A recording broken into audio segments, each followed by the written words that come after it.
Donc mes chers frères et sœurs, quand on a entendu toute cette liste de textes qui nous rappellent que le prophète sallallahu alayhi wa sallam nous a mis en garde clairement contre le fait de porter préjudice à un animal quelconque et que cela pouvait provoquer le malheur pour nous, le malheur pour nos proches, la malédiction divine si on opprimait, si on torturait, si on séquestrait un animal quelconque, si on tuait un animal par plaisir. Ibn Umar radiyallahu anhu warda, lorsqu'il est passé devant ce groupe d'enfants qui avait pris pour cible cette poule-là, eh bien il a mis en garde ce groupe-là en disant que le prophète a dit que ceux qui faisaient cela, eh bien pouvaient provoquer la malédiction divine. Tu ne peux pas faire ce que tu veux vis-à-vis d'un animal, il doit être respecté. C'est notre religion qui appelle cela. Eh bien, comment réagir? Que dire? Les mots nous échappent. Lorsqu'aujourd'hui, on agit non pas de la sorte comme le prophète nous l'a recommandé vis-à-vis des animaux, mais on agit à l'opposé, mais pas vis-à-vis des animaux, mais vis-à-vis de l'être humain. Alors qu'on parlait des animaux là, alors que Dieu dit dans le Coran, وَلَقَدْ كَرَّمْنَا بَنِي آدَمَ, on a certes honoré l'enfant d'Adam, les enfants d'Adam. Tout enfant d'Adam est honoré. Dieu lui a donné ici une âme et lui a donné la possibilité, peu importe sa conviction, d'après notre croyance, de ressusciter au jour de la résurrection et de rendre des comptes auprès de Dieu. Dieu va lui donner l'opportunité, eh bien, de pouvoir ici avoir un jugement au jour de la résurrection pour que des gens aujourd'hui, alors ça peut être au nom de n'importe quoi, en tout cas ce qui est sûr c'est au nom de la bêtise, tuent d'autres personnes. Certains le font au nom de la religion, au nom d'une religion quelconque. Souvent c'est à cause de la mauvaise compréhension des textes qui sont mis hors contexte et qui sont mal comprises, mais plutôt basées sur un suivi des passions.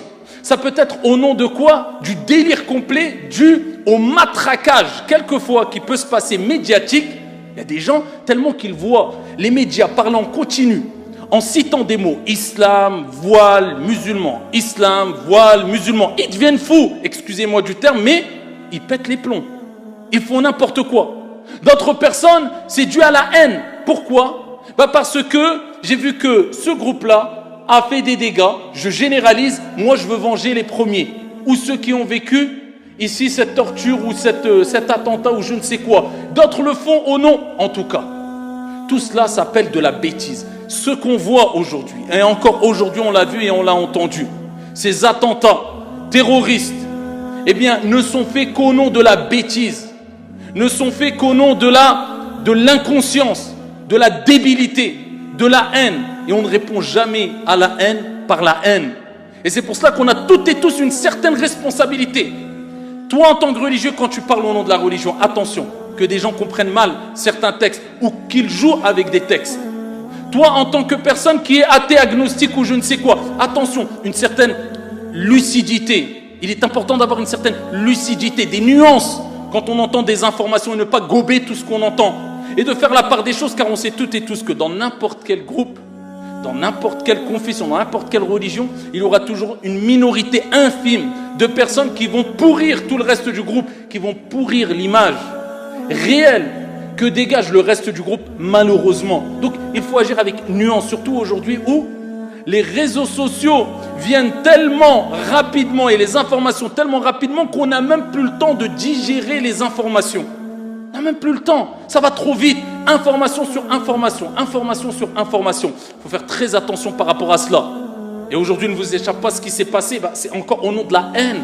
C'est encore une minorité qui, eh bien, à cause de cette minorité, cela va peut-être engendrer une autre haine, etc. Et c'est un cercle vicieux et c'est dans quoi il ne faut surtout pas tomber. C'est pour cela qu'aujourd'hui, on est attristé quand on entend, et on espère pour eux le meilleur dans le delà, bien sûr, mais qu'un fou, un débile mental avec un autre groupe de fous, au nom de la haine et aucunement au nom d'une réelle religion ou je ne sais quoi, mais au nom de la haine et de la débilité et de la bêtise, rentre dans une mosquée un vendredi, plus de 50 morts, des femmes, des enfants, des jeunes, etc.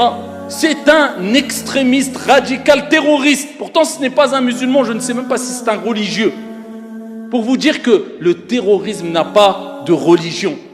Et tout le monde doit se dire qu'une parole peut avoir des conséquences très graves et très nocives et catastrophiques. Et chacun doit prendre ses responsabilités en main et se poser la question en se disant: est-ce que je n'ai pas une part de responsabilité quand il se passe ce genre d'acte barbare qui détruit des personnes, des familles tout entières. En tout cas, ce qui nous est demandé, c'est de réfléchir, prendre du recul, répondre à la haine parce qu'il y a de meilleur, revenir vers nos fondamentaux qui sont le comportement du prophète sallallahu alayhi wa sallam, qui lui-même était une miséricorde ambulante. Et ce qu'on a à faire et à dire en cette journée de vendredi, c'est d'implorer notre Seigneur tabaraka wa ta'ala d'accepter toutes ces personnes, celles et ceux qui sont décédés dans cet attentat terrible en Nouvelle-Zélande, dans son vaste paradis. Allahumma ighfir lahum warhamhum. Allahumma ighfir lahum warhamhum. Ya Allah, fais leur miséricorde et pardonne-leur. Ya Allah, accorde-leur les plus hauts degrés du paradis. Allahumma arzuqhum al-firdaus al-a'la ma'a sayyidi ad-du'a Muhammad alayhi afdalus salati wa azka at-taslim. Allahumma anshur al-istiqrar wal-amn was-salama fi buldan al-muslimin wal-'alami ajma'in. On implore notre Seigneur de répandre la paix, la stabilité, la sérénité dans les pays musulmans et dans l'ensemble du monde.